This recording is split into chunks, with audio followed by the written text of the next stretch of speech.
नमस्कार दोस्तों। तो कैसे हो आप लोग, बताइए कमेंट में। और आज हम बात कर रहे हैं सबसे पहले एक्सेल की। एक्सेल की आपकी काफ़ी कमेंट आ रही थी कि एक्सेल की वीडियो बनाओ, एक्सेल की वीडियो लेके आओ। तो आज दोस्तों शुरू करते हैं हम एक्सेल की वीडियो। तो एक्सेल में आज हम काफ़ी कुछ सीखेंगे। सबसे पहले बात करते हैं कि एक्सेल में जो ये सीट होती है जो आपको दिखाई दे रही है, मैंने सेलेक्ट कर दिया है सीट। इस सीट को क्या बोलते हैं दोस्तों? अगर आपको इस सीट का नाम पता है तो आप कमेंट बॉक्स में बता सकते हो, नहीं तो सुनो। इस सीट को बोलते हैं दोस्तों वर्क सीट या फिर स्प्रेड सीट, जो आपको एग्जाम में मिलेगी ऐसे कैसे। और जो कुछ करना पड़ेगा आपको दोस्तों, सब कुछ इसी सीट पे करना पड़ेगा। जहाँ पे कुछ कॉलम्स आपको दिखाई देते हैं, ऐसे कॉलम होते हैं दोस्तों। अब सबसे पहले बात करते हैं कॉलम किसे कहते हैं। जो यहाँ पे खड़ी लाइन है, आपने जैसे कि एम एस वर्ड की टेबल भी पढ़ी होगी, तो आपने टेबल बनाई तो ऐसे कॉलम आपको नजर आए होंगे वहाँ पे। दोस्तों ये कॉलम होते हैं, एक स्तंभ भी आप इनको बोल सकते हो, कॉलम भी आप बोल सकते हो, जो ऐसे खड़े होते हैं। इसके बाद दोस्तों बात करते हैं कि रो कौन सी होती हैं। तो देखिए दोस्तों, जो पंक्ति होती हैं ऐसी आड़ी पंक्ति, ये आड़ी पंक्ति है, जैसे पंक्ति बोलते हैं या फिर लाइन बोल दो या फिर इसको रो बोल दो आप। तो ये रो होती हैं। जो आड़ी होती हैं ऐसे एक हॉरिजॉन्टल लाइन में आपको दिखाई देंगी, ऐसे इन्हें रो बोलेंगे। और जो ऐसे वर्टिकली होते हैं वो कॉलम होते हैं दोस्तों। तो हिंदी में बात करें तो ये कॉलम होते हैं दोस्तों और ये रो होती है। तो ऐसे आपको नज़र आएंगी वहाँ पे भी एग्ज़ाम में, तो ये ध्यान रखिएगा। अब सबसे पहले बात करते हैं जो ऊपर ही लिखा हुआ है लाइन, जैसे ABCDEFG, ABCD लिखी हुई है ये। इसे क्या बोलते हैं दोस्तों? इसे बोलते हैं कॉलम हेडिंग। क्या बोलते हैं दोस्तों? Column heading. इससे आप पहचान पाओगे कि आपका बी कॉलम कौन सा है, बी कॉलम घेरा। आपसे कोई बोले ऐप कॉलम कौन सा है, ऐप कॉलम घेरा। तो ये कॉलम हेडिंग से आप पहचान पाओगे कि कौन से कॉलम की बात कर रहे हैं हम। इसके बाद में यहाँ पे जो रो की यानी कि पंक्ति की जो यहाँ पे हेडिंग चलती है वो गिनती में चलती है, 1 2 3 4 के रूप में। जैसे 5वीं रो ये आपकी, 6ठी रो ये है आपकी, 7वीं रो आपकी ये है। और वैसे बात करें कॉलम की, तो column A column, B column, C column, D column. दोस्तों आप मैनेज कीजिएगा क्योंकि मैं आपको दिखूंगा नहीं, लेकिन मेरी आप आवाज़ से और यहाँ पे जो कर्सर है इसी को आप ध्यान में रखते हुए समझिए इसको। और क्योंकि जब मैं डायरेक्टली रिकॉर्ड करूँगा तो आपको ज़्यादा दिखेगा नहीं अच्छा, लेकिन इसमें आपको काफ़ी अच्छा दिख रहा होगा। स्क्रीन रिकॉर्डिंग है ये। और कैसा लग रहा है बताइए कमेंट में, साफ दिखाई दे रहा है कि नहीं दे रहा। अब बात करते हैं, हमने अभी बात की है कि कॉलम और यहाँ पे रो की। दोनों आपको समझ में आएगा कि इसे कॉलम बोलेंगे, इसे रो बोलेंगे। और ये होती है कॉलम हेडिंग। अब बात करते हैं दोस्तों आगे। तो यहाँ पे जो कॉलम होता है और जो रो होती है उससे मिलकर के एक चीज़ बनती है, उसे बोलते हैं सेल। ये सेल होती है दोस्तों। ये सेल मान लीजिए एक तरीके से, ये बॉक्स है, छोटा बॉक्स यहाँ पे दिखाई दे रहा है आपको, इसे सेल बोलते हैं। वैसे क्या बोलते हैं दोस्तों? सेल। अब आपको यहाँ पे ये लग रहा होगा कि जैसे इसे तो बी कॉलम बोलेंगे, इसे मतलब दूसरी रो बोलेंगे या तीसरी रो बोलेंगे। तो इस सेल का भी कोई नाम होता है क्या? तो दोस्तों इस सेल का भी नाम होता है। इसे बोलते हैं सेल के नाम को सेल एड्रेस। क्या बोलते हैं दोस्तों? Cell address. तो यहाँ पे देखिए जो सेल एड्रेस होता है वो कैसे बनता है। जैसे कि ये तो कॉलम है आपका सी कॉलम, और यहाँ पे ये आपकी क्या है, ये सेल है, मतलब सॉरी रो है। तो यहाँ पे C और 5 ये दोनों मिल करके इस सेल का नाम रखेंगे C5। समझ में आया आपको? इसका नाम रखेंगे दोस्तों D और 6। क्या नाम रखेंगे इसका? D6। अब D6 क्यों? पहले कॉलम आएगा फिर रो आएगी। तो यहाँ से इसने D लिया और यहाँ से इसने 6 लिया, तो इसका नाम क्या हो जाएगा? सेल का D6 हो जाएगा दोस्तों। वैसे ही मैं बात करूँ, इस सेल का नाम क्या है दोस्तों? F यहाँ से लिया और 9 यहाँ से लिया, तो इसका नाम F9 हो जाएगा। अब मैं आपको एक सवाल देता हूँ, मुझे बताइए इस सेल का नाम क्या है? इस सेल का नाम क्या है? कमेंट बॉक्स में ज़रूर बताइएगा। अगर आपने बता दिया तो मुझे लगेगा कि आपको समझ में आ रहा है प्रॉपर तरीके से। ओके। अब दोस्तों बात करते हैं कि जो यहाँ पे सेल का नाम है वो कहाँ दिखाई देगा।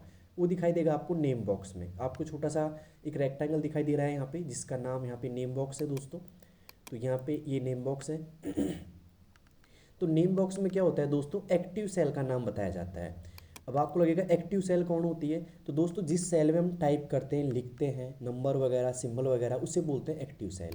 तो देखिए मैंने इस सेल पे यहाँ पे क्लिक किया, यहाँ से लिया इसने ऐप और यहाँ से लिया इसने 10, तो इसका नाम क्या आ गया दोस्तों नेम बॉक्स में? F10। तो नेम बॉक्स में जहाँ पे सेल पे टिक करेंगे उसी सेल का नाम दिखाई देगा आपको नेम बॉक्स के अंदर। जैसे D12 आ गया यहाँ पे, D यहाँ से लिया, 12 यहाँ से लिया, तो इसका नाम क्या आ गया दोस्तों? D12 आ गया। तो आई होप आपको ये चीज़ भी समझ में आई होगी कि किसी भी सेल का नाम कैसे देख सकते हैं। या आपसे देखो वहाँ पे एग्जाम में ऐसे पूछा जाएगा कि D6 सेल को बोल्ड कीजिए, तो आपको D6 सेल पता होना चाहिए। D6 सेल होती कौन सी है? तो D यहाँ से लिया और 6 यहाँ से लिया, तो ये D6 सेल है दोस्तों। आपको यहाँ पे नाम भी दिखाई दे रहा होगा D6। तो अगर आपको समझ में आ रहा है दोस्तों तो आप कमेंट करके बताइए कि हाँ समझ में आ रहा है। मैंने क्या क्या बताया अभी तक, आपको बताया कॉलम्स, जैसे A column, B column, C column. फिर मैंने बताया कि पहली रो, दूसरी रो, तीसरी रो, ठीक है। और फिर मैंने बताया कि एक सेल का नाम कैसे देख सकते हैं हम। सेल बनती है दोस्तों कॉलम और रो से, तो C और 8 यहाँ पे, तो C8 क्या हो गया दोस्तों यहाँ पे सेल का नाम। क्लियर दोस्तों। अब बात करते हैं कि यहाँ पे हेडर रो या फिर हेडर कॉलम भी होता है क्या। दोस्तों जो पहली रो होती है, जैसे 1 नंबर की रो जो होती है उसे बोलते हैं दोस्तों हेडर रो। अब आपको लगेगा कि ये हेडर रो है क्या, जो ABC लिखा हुआ है ये हेडर रो नहीं है दोस्तों, ये कॉलम हेडिंग बोल सकते हो आप इसको। क्या बोल सकते हो दोस्तों, कॉलम हेडिंग। लेकिन जो यहाँ पे दिखाई दे रही है आपको 1 नंबर से, मतलब पहली रो, इसे बोलेंगे हेडर रो क्योंकि सबसे ऊपर की रो है। और पहली रो भी से बोलेंगे और हेडर रो भी से बोलेंगे, जबकि इसे बोलेंगे दोस्तों हेडर कॉलम। अब हेडर कॉलम क्यों नाम लिया मैंने, क्योंकि पहला कॉलम है दोस्तों ये, मतलब टॉप कॉलम मान लीजिए, पहला कॉलम मान लीजिए, हेडर कॉलम भी आप बोल सकते हो। तो यहाँ तक आपको समझ में आया होगा कि हेडर कॉलम, हेडर रो कौन सी होती है, हेडर कॉलम कौन सा होता है दोस्तों। आई होप आपको अच्छे समझ में आया होगा। अब चलते हैं दोस्तों आगे थोड़ा। आपने इसी का नाम तो देख लिया कि इसके नेम बॉक्स बोलते हैं, लेकिन यहाँ पे जो ये बॉक्स होता है दोस्तों, ये बड़ा वाला बॉक्स यहाँ से लेके यहाँ तक का, इसे हम यहाँ पे क्लिक करके इसको बड़ा भी कर सकते हैं वैसे, और वापस क्लिक करके छोटा भी कर सकते हैं। इसे बोलते हैं दोस्तों फॉर्मूला बार। क्या बोलते हैं दोस्तों, फॉर्मूला बार। अब फॉर्मूला बार में और ये जो नेम बॉक्स में क्या फ़र्क होता है। नेम बॉक्स में दोस्तों सिर्फ सेल का नाम दिखाई देता है, जैसे कि मैंने यहाँ पे क्लिक किया और यहाँ पे आ गया D5, और यहाँ पे क्लिक करिए तो यहाँ पे आ गया C7, तो यहाँ पे ये सेल का नाम दिखाई देता है। लेकिन हम जिस एक्टिव सेल में, अब आपको पता होगा एक्टिव सेल कौन सी है, तो यहाँ पे एक्टिव सेल वो होती है जिस पे क्लिक कर देते हैं और जिसमें हम लिख सकते हैं। अब देखो दोस्तों मैंने लिखा है यहाँ पे LDC 2024। तो देखिए दोस्तों ये चीज़ दिखाई दी आपको, ये चीज़ दिखाई दी आपको फॉर्मूला बार में, मतलब सेल के अंदर कुछ टाइप करेंगे वो दिखाई देगा फॉर्मूला बार में, और सेल का नाम दिखाई देगा नेम बॉक्स में। तो चीज़ें क्लियर हो गई दोस्तों यहाँ पे। तो यहाँ पे दोस्तों ये आपको फॉर्मूला बार में सेल के अंदर जो टाइप होगा वो दिखाई देगा यहाँ पे। तो आई होप आपको समझ में आया होगा कि क्या मतलब फॉर्मूला बार क्या काम आता है। वैसे फॉर्मूला भी दिखाता है ये, और यहाँ पे टेक्स्ट को भी दिखाता है। अब चलते हैं थोड़ा आगे। आगे दोस्तों बात करते हैं, हम पहले एक टेबल बनाते हैं और मैं बताता हूँ कि इसमें सवाल कैसे पूछा जाएगा आपसे। मैंने यहाँ पे नॉर्मली एक टेबल बनाई, आप भी देखिएगा। मैंने लिखा यहाँ पे सबसे पहले नेम, ओके। फिर मैंने टैब प्रेस किया यहाँ से और आगे बढ़ा यहाँ पे, और मैंने लिख दिया यहाँ पे जैसे कि नेम के बाद में CT। एक सिंपल टेबल बना रहा हूँ जो मैंने काफ़ी बार आपको बना के भी दी है MS वर्ड में। मैंने CT लिखा यहाँ पे, और CT के बाद में मैंने कर दिया दोस्तों यहाँ पे जैसे कि RESULT, रिजल्ट, ओके। इसके बाद मैंने एंटर प्रेस किया और यहाँ पे नाम लिख दिया राज। फिर मैंने यहाँ पे कुछ नाम लिख दिया जैसे कि परी, PARI परी। और इसके बाद मैंने कर दिया जैसे कि अनुराधा, ANURADHA अनुराधा। एक और नाम लिख लेते हैं शिवानी, SHIVANI शिवानी, ठीक है। इसके बाद में यहाँ पे CT कर देते हैं कि ये दौसा से है। इसके बाद में ये कोटा से है, KOTA कोटा। इसके बाद में ये जैसे अजमेर से है और यहाँ पे ये जैसे मान लेते हैं भरतपुर से, BHARATPUR। आप भी दोस्तों कमेंट में ज़रूर बताइएगा कि आप कौन से शहर से मुझे देख रहे हो, तो कमेंट में ज़रूर बताइएगा नाम और CT। यहाँ पे रिजल्ट देख लेते हैं कि ये पास हुई है, PASS पास। अपन सभी को पास कर देते हैं क्योंकि हमें भी तो पास होना है ना एग्ज़ाम में। तो PASS पास, और ये भी पास, ओके। तो यहाँ पे मैंने इनको पास कर दिया सभी को। अब सवाल कैसे आएगा, देखिए मैंने अभी आपको बताया था कि जैसे सेल पे क्लिक करते हैं तो ये सेल एड्रेस दिखाता है यहाँ पे नेम बॉक्स। ये सेल एड्रेस होता है कि इसका सेल एड्रेस क्या है D, और यहाँ से लिया C1, तो ये सेल एड्रेस हो गया दोस्तों। लेकिन अगर मैंने यहाँ से लेकर के यहाँ तक सेलेक्ट किया इसको, तो ये होती है सेल रेंज। क्या होती है दोस्तों, इसे रेंज बोल देंगे या सेल रेंज बोल देंगे। अब इस रेंज का नाम क्या है दोस्तों, अगर आपको आता है तो कमेंट में बताइए। अगर मैंने यहाँ से लेके यहाँ तक इसको सेलेक्ट किया तो इस सेल रेंज का नाम क्या होगा, अब बताइए कमेंट में। अगर नहीं आता तो देखिए दोस्तों, ये पहली सेल का नाम क्या है दोस्तों, A1 है, क्योंकि A यहाँ से लिया, 1 यहाँ से लिया, तो A1 हो गया दोस्तों। और इसके अंदर ये अंतिम सेल का नाम क्या है दोस्तों, C5। तो इसे हम बोल सकते हैं A1 से लेकर के C5 तक।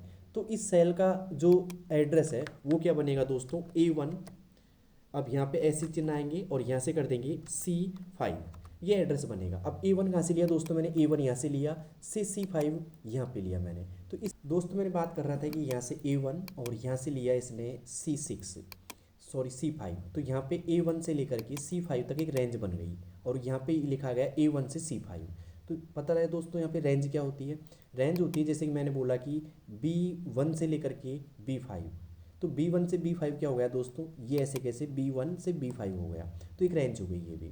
मैं बोलता हूँ कि आपको A1 से लेकर के C1 तक सेलेक्ट करना है, तो ये एक रेंज हो गई दोस्तों। अब सेल नाम में और सेल रेंज में आपको अंतर समझ में आया होगा दोस्तों। सेल नाम में तो सिर्फ एक सेल का नाम दिखाई देता है, जबकि सेल रेंज में एक से अधिक सेल अब जब हम एक साथ सेलेक्ट करते हैं तो इसे बोलते हैं सेल रेंज। जैसे ये A1 और ये C1, तो मैंने बोला A1 से C1, तो ये A1 से C1 हो गया। अब सवाल बनेगा, देखो ध्यान से सुनिएगा सवाल। पहला सवाल मेरा ये है कि जो डाटा B2 सेल में है उसे बोल्ड कीजिए। तो मैंने बोला B2, तो B2 पे क्लिक किया मैंने यहाँ से और मैंने कर दिया इसको बोल्ड। तो आई होप आपको समझ में आया होगा कि B2 सेल में सिर्फ मैंने सेल एड्रेस का नाम बोला है और B2 को मैंने बोल्ड कर दिया। आपको अच्छे से दिखाई दे रहा होगा B2 बोल्ड हो गया यहाँ पे। लेकिन अब मैं बोलता हूँ अगला सवाल कि आपकी जो यहाँ पे A4 से लेकर के C4 तक, A4 से लेकर के C4 तक, A4 ये रहा और C4 ये रहा, तो A4 से C4, तो A4 से C4 एक तो लिखा कैसे आएगा, ये ऐसे आएगा A4, ऐसे सवाल मिलेगा A4 से C4, ये एक आपको रेंज दे दी। तो इसको कैसे सेलेक्ट करोगे, ये रेंज आपके पास में जूम कर देता हूँ थोड़ी, देखिए आप, जूम नहीं हुई कोई बात नहीं। तो यहाँ पे A4 से C4 तक डाटा है, तो इसे सेलेक्ट कैसे करेंगे, तो देखिए दोस्तों A4 आपका ये रहा और C4 ये रहा। ओके, तो A4 से C4 तक मैं ऐसे कैसे सेलेक्ट कर लूँगा, ये रेंज दोस्तों ये हो गई, A4 से C4 रेंज हो गई ये, और इसे बोल्ड करना है तो मैं आराम से यहाँ से बोल्ड कर दूंगा दोस्तों। तो बताइए दोस्तों आपको ये सेल रेंज सेलेक्ट करना आया या नहीं आया?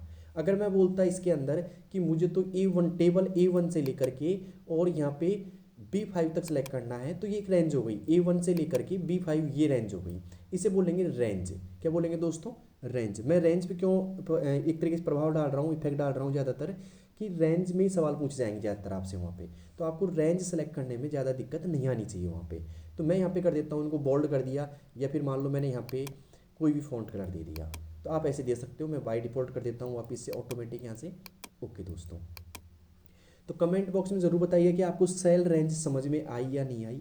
मैं इस क्लास के अंदर ज़्यादा डीपली नहीं जाऊँगा, सिर्फ बेसिक क्लियर चीज़ें कर रहा हूँ यहाँ पे मैं, जो आपको बेसिक चीज़ें समझ में आनी चाहिए, क्योंकि ये बेसिक चीज़ें बहुत इंपॉर्टेंट है। और सवाल जब भी समझ में आएगा जब आपको सेल एड्रेस और सेल रेंज समझ में आएंगी। रात का समय है, लगभग 9 बज रहे हैं दोस्तों, और लैब में बैठा हुआ हूँ, मैं रिकॉर्ड कर रहा हूँ, तो थोड़ी आवाज़ भी ऐसे आपको गूंजेगी थोड़ी सी, तो आप मैनेज कर लीजिएगा। अब चलते हैं दोस्तों आगे यहाँ पे। तो ये चीज़ आपको समझ में आई होगी, मैंने बताया आपको कि सेल रेंज क्या होती है। अब क्या और चीज़ें समझ, मतलब सेल रेंज क्या होती है और साथ में सेल नेम क्या होता है, या फिर बोले कि सेल एड्रेस क्या होता है, ये एक्टिव सेल क्या होती है, ये सब मतलब सब चीज़ें समझ में आई होंगी आपको। अब चलते हैं आगे। थोड़ा गला ख़राब हो रहा है मेरा, तो थोड़ा मैनेज कर लीजिएगा आवाज़ में। ओके, अब आगे चलते हैं दोस्तों। आगे हम बात करते हैं, सबसे पहले हम इसमें कि सवाल ये आएगा दोस्तों, मान लीजिए कि सवाल आने से पहले ये देखो आप, पहले ये एक सेल है और सेल के अंदर जब मैं इस कर्सर को बीचों बीच रख रहा हूँ, ध्यान से देखिएगा, ये सेल है और ये कर्सर को मैं बीचों बीच ऐसे रख रहा हूँ, तो एक प्लस का चिन्ह आपको नज़र आ रहा है। इसके बाद इस कर्सर को मैं नीचे लेके आता हूँ यहाँ पे, तो इसका थोड़ा सा प्रारूप चेंज हो जाता है, नज़र आ रहा है आपको ये, इसे बोलते हैं मूविंग एरो। ये होता है सिलेक्शन प्लस, ये होता है मूविंग एरो। और जब इसको किनारे पे लेके आता हूँ, मैं थोड़ा जूम कर लेता हूँ, देखिए ध्यान से, यहाँ पे देखिए दोस्तों, कर्सर ये है, तो यहाँ पे आपको नज़र आ रहा है कि ये सिलेक्शन प्लस है। जैसे इसको नीचे लेके आता हूँ तो ये होता है मूविंग एरो। क्या होता है दोस्तों, मूविंग एरो बोलते हैं इसको। और ये होता है दोस्तों फिल हैंडल। क्या होता है दोस्तों, फिल हैंडल। अब ये काम क्या आते हैं, अब बात करते हैं पहले सिलेक्शन प्लस की। तो मैंने यहाँ पे क्लिक किया और बीचों बीच इसको रखता हूँ मैं, और इसको नीचे खींचता हूँ दोस्तों, तो ये सेलेक्ट करने का काम करता है। ध्यान से देखिएगा, मैंने यहाँ पे रखा और यहाँ से बीचों बीच इसको रखा मैंने, और नीचे खींच ड्रैग किया माउस को मैंने, तो यहाँ पे देखिए दोस्तों ये सेलेक्ट करेगा। सिलेक्शन प्लस क्या काम आता है, वापस देखिए, बीचों बीच सेलेक्ट, मतलब सेल पे क्लिक किया पहले मैंने, फिर यहाँ पे बीचों बीच कर्सर को रखा, नीचे खींचता हूँ तो ये सेलेक्ट करता नजर आ रहा है ऐसे, तो इसे बोलते हैं दोस्तों सिलेक्शन प्लस। क्या होता है दोस्तों, सिलेक्शन प्लस। अब यहाँ पे एक होता है मूविंग एरो, जैसे ये एरो आपके क्या काम आता है, तो देखिए मूविंग एरो क्या काम आएगा। अगर मान लो मुझे यहाँ पे जो A5 डाटा शिवानी है, इसको मैं यहाँ से उठा करके यानी कि मूव करके अगर मैं यहाँ से रखना चाहता हूँ इसको B6 में, मतलब यहाँ पे रखना चाहता हूँ उठा करके, मैं कॉपी पेस्ट नहीं कर रहा, मैं यहाँ से इसको मूव करना चाहता हूँ इस जगह से इस जगह पर, तो उसके लिए आप सिलेक्शन प्लस यूज़ नहीं कर सकते, क्योंकि सिलेक्शन प्लस तो क्या काम आएगा दोस्तों, सेलेक्ट करने का काम आएगा। तो उसके लिए क्या प्रेस करेंगे हम, देखिएगा उसके लिए दोस्तों यहाँ पे क्लिक करेंगे और यहाँ पे देखिएगा ऐसे मूविंग एरो आ जाएगा ना, तब आपको यहाँ पे क्लिक करना है और क्लिक मतलब होल्ड रखना है क्लिक को, और फिर ऐसे कैसे यहाँ पे ले आना है, ऐसे कैसे छोड़ना नहीं है क्लिक को, और यहाँ पे आके क्लिक छोड़ेंगे एक साथ में, तो ये यहाँ से शिवानी उठ करके यहाँ पे आ गई। अगर मुझे मान लो वापस से यहाँ रखनी है तो पहले क्या करूँगा, क्लिक करूँगा और यहाँ पे लेके जाऊँगा। अब माउस को आपको होल्ड रखना है, मतलब क्लिक दबा के रखना है, सीधी सी बात, और यहाँ से इसको यहाँ पे ले जाओ वापस से, तो ये वापस से डाटा यहाँ जाएगा। तो ये मूविंग एरो क्या काम करता है, डाटा को एक जगह से उठा करके दूसरी जगह ले जाता है, जबकि सेलेक्ट क्या काम करता है दोस्तों, कॉपी करता है, मतलब कॉपी नहीं बोलेंगे इसको, सिलेक्शन करेगा ऐसे कैसे, ठीक है। वैसे बता दूं मैं, कट कॉपी आपका बंद रहेगा यहाँ पे, तो कट कॉपी का तो आपको यूज करना ही नहीं है। ओके दोस्तों, तो आपको ये चीज़ समझ में आई होगी, बेसिक चीज़ है जो मैं आपको बता रहा हूँ। और अगली क्लास जो मेरी आएगी कल, उसमें आपको ये सब चीज़ें पता होनी चाहिए, पहले बता देता हूँ मैं, क्योंकि ये सब चीज़ें पता होंगी तभी आप कर पाओगे सवाल, कि यहाँ पे कॉलम क्या होते हैं, रो क्या होती है, सेल क्या होती है, और साथ में सेल एड्रेस क्या होता है। सेल एड्रेस है C और 5, यहाँ पे नेम बॉक्स में लिखा गया तो इसे बोलेंगे सेल एड्रेस या सेल नेम, या नेम बॉक्स में जो दिखाई देगी आपको। साथ में सेल रेंज क्या होती है, ये भी आपको पता होना चाहिए दोस्तों इसमें, क्योंकि ये सेल रेंज है, मतलब सेल का नाम मैं लिखूँ तो यहाँ पे C1 एक सेल का नाम है, और C1 के साथ में अगर कोई और भी सेल यहाँ पे कनेक्टेड आपको दिखाई दे रही है ऐसे, तो उसे बोलते हैं सेल रेंज। क्या बोलते हैं दोस्तों, सेल रेंज। सेल रेंज में दो या दो से अधिक सेल होती हैं, उसे सेल रेंज बोलेंगे दोस्तों। तो ये चीज़ समझ में आनी चाहिए। अब दूसरी बात, आपको ये लगेगा कि इसमें हम पढ़ेंगे क्या क्या, तो पढ़ना क्या क्या होगा इसमें, तो देखिए दोस्तों, मैं होम पढ़ाऊंगा पूरा आपको ऐसे कैसे कंप्लीट, जो भी इसमें क्वेश्चन बनेंगे मैं आपको इंसर्ट पढ़ाऊंगा, इसके अंदर पेज लेआउट, फॉर्मूला भी देखेंगे हम कुछ इसमें, डाटा भी देखेंगे दोस्तों, और साथ में व्यू भी देखेंगे, और हो सकता है रिव्यू भी हम देख लेंगे, क्योंकि रिव्यू से ज़्यादा क्वेश्चन आने के चांस नहीं है, बट यहाँ पे हम देख लेंगे, पढ़ लेंगे, कोई दिक्कत नहीं है। तो अब ये क्लास कैसी लगी, अगर ये क्लास आपको पसंद आ रही है मेरी, तो आप कमेंट बॉक्स में बताइएगा कि कितनी अच्छी पसंद आई है, या फिर आपको ये एक तरीके से डेमो क्लास मान लीजिए दोस्तों। अगर आपको ये क्लास समझ में आ जाती है तो मैं दूसरी क्लास ऐसी स्क्रीन रिकॉर्डिंग के लाऊंगा। अगर ये क्लास आपको पसंद नहीं आती है तो फिर मैं लेके आऊँगा डायरेक्टली वीडियो, मतलब एक तरीके से मैं भी दिखूंगा और ये भी दिखेगी सेल, मतलब जो भी है स्प्रेडशीट, तो वैसे भी आप पढ़ सकते हो दोस्तों। तो आई होप आपको ये क्लास पसंद आई होगी, और आई है तो कमेंट बॉक्स में ज़रूर बताइएगा, और शेयर भी कीजिएगा साथ में। और दूसरी बात क्या है, मतलब दोस्तों दूसरी बात क्या है, देखिए सबसे यहाँ पे मैं बता दूँ कि एक्सेल से भी सवाल आएंगे, और एक्सेल में हम MS वर्ड की तरह ही पढ़ेंगे, जैसे कि वहाँ पे आपको समझ में आया था अच्छे से, वैसे यहाँ पे भी आपको पूरा समझ में आएगा। और आई होप ये क्लास भी आपको अच्छे समझ में आई होगी। आई है तो आप कमेंट बॉक्स में ज़रूर बताइएगा।